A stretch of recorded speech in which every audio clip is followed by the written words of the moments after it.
আসসালামু আলাইকুম ফ্রেন্ডস, কী অবস্থা সকলের। আমার নোমেডিক আরাফাত চ্যানেল আপনাদেরকে সবাইকে জানাচ্ছি শুভেচ্ছা এবং অভিনন্দন। তো ফ্রেন্ডস, আমার চট্টগ্রাম থেকে টেকনাফ যে সোলো রাইডটা ছিল ওইটার সেকেন্ড পার্টটা হচ্ছে এই ভিডিওতে আমি আপনাদের কাছে তুলে ধরার চেষ্টা করছি। ফার্স্ট পার্টটা আপনারা যদি না দেখে থাকেন অবশ্যই আমার চ্যানেলে গিয়ে সম্পূর্ণ ভিডিওটা দেখে আসবেন। তো ফার্স্ট পার্ট আমি সম্পূর্ণ আমার ডেস্টিনেশন ক্লোজ করছিলাম আর কি বাঙালহালিতে। তো বাঙালহালি ক্রস করার পরে অর্থাৎ বাঙালহালি যে বাজারটা আপনাদেরকে গত ভিডিওতে দেখানোর চেষ্টা করছি, ওই বাজারটা ক্রস করার পরে কিন্তু আপনারা মেইন পাহাড়ে যে বান্দরবনের মেইন পাহাড়গুলা ওইটার মধ্যে প্রবেশ করবেন। তো আমি যেহেতু বর্ষাকালে গিয়েছিলাম, দেখতে পাচ্ছেন আপনারা আমার যেদিকেই যাচ্ছি যেই চারপাশেই কিন্তু সবুজের একদম ভরপুর আর কি।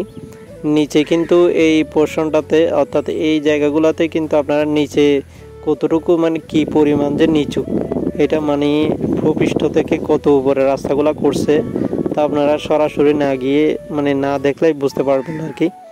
তো আমি যাচ্ছিলাম যতটুকুই, এখানে কিন্তু আমি ভিডিও করছি প্রায় আপনার 9 থেকে 10 মিনিটের একটা ভিডিও হয়েছিল, কিন্তু আমি কাট করে এটা আপলোড করার চেষ্টা করছি 9 থেকে 10 মিনিট। আমি কি বলবো, শুধু দেখে মুগ্ধ হয়ে শুধু গিয়েছিলাম আর কি রুটগুলোর দিকে আর কি।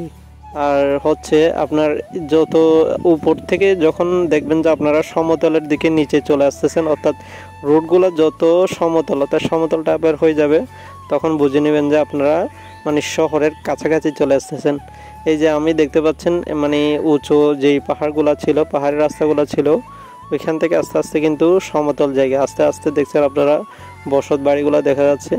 সমতলে আসলে বাঙালি যেভাবে অনেক আছে, পাহাড়ের যে বিস্তীর্ণ জায়গাগুলো আছে ওইখানে কিন্তু আপনার উপজাতিদের বাড়িঘর আছে, কিন্তু এই যে সমতল এলাকাতেই কিন্তু বাঙালিদের আধিক্যতা একটু বেশি আর কি।